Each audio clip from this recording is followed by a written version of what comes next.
I'm so used to watching you unravel on screen. What was it like to watch Denzel go through that? Yeah, it was nice to, shoe was on the other foot. That's really nice to think of it that way, exactly. No, I had to be very, very together. I had a huge responsibility on my shoulders. It was very, very important to me to do well for Mr. Zemeckis. I felt he had honored me very highly in asking me to take on the responsibility of playing Ellen Block for him. And then I went through the wardrobe, and they helped so much with the costuming and the hair and the makeup, and then there's Mr. Washington opposite me, deep in his Whip Whitaker, so it was good fun. And you did that all day, right? Just over and over again? Over and over again, from the start to the middle, from the middle to the end, from the start to the end, again and again all day long. And it was a fascinating process. Sometimes things can kind of get stale, and you have to sort of look for ways to keep it alive.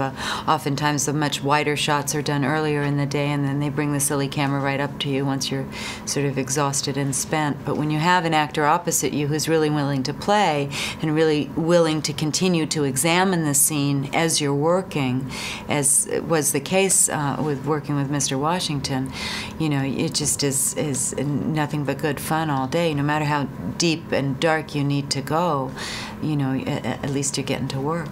And with Bob, what was that like?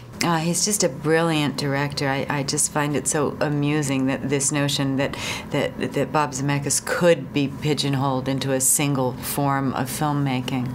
I mean, he so clearly is so adept at so very many things. And, with the accident at the beginning of the film, we get to see his film trickery and magic happen, and the way, in fairly simple ways that, this extraordinary event can be captured on film. And then to dive so deeply into such a deep and intimate portrait, and it appeared that Denzel and Bob had a very wonderful and good working relationship that included also the writer John.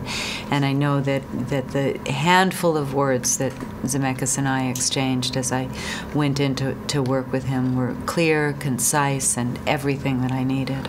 I hear easygoing is a good description. Oh, he's such a gentle, sweet, unexpectedly sort of simple kind of fella. Yeah. I realized you have 12 movies coming out. Have you discovered the ability to clone yourself? Oh, how funny. No, I hope not. No, I hope not. And while you mention it, here it is on camera. You may not use my likeness after my death anywhere at any time for all of the universe. Thank you for that opportunity. No, some of them on the IMDb, I think, are saying that they are in pre-production, but I still don't really actually have a date. There are several things that seem like, wow, is she lucky enough to have done that? And yes, indeed, I was lucky enough to do lots of them that are listed there. A lot of them, like the opportunity here with Bob and Denzel. 1-2 days here and there. I got a lovely 10 days in Romania with Shia LaBeouf, but that was one of the longer jobs. And to wrap up really quickly, you and Kelly Reilly don't even set foot in the same room in this one, but do you actually do it in the other movie you have together? What other movie are we in together? A Single Shot? Does that ring a bell? Oh my God, that cracks me up. No, Anne, I had no idea. No, I only played with Sam Rockwell. I play a character that he meets along the road, and I don't play with any of the other. I had no idea we were both in the film. Fabulous. We've gotten to know each other a little bit in the last few days. She's lovely.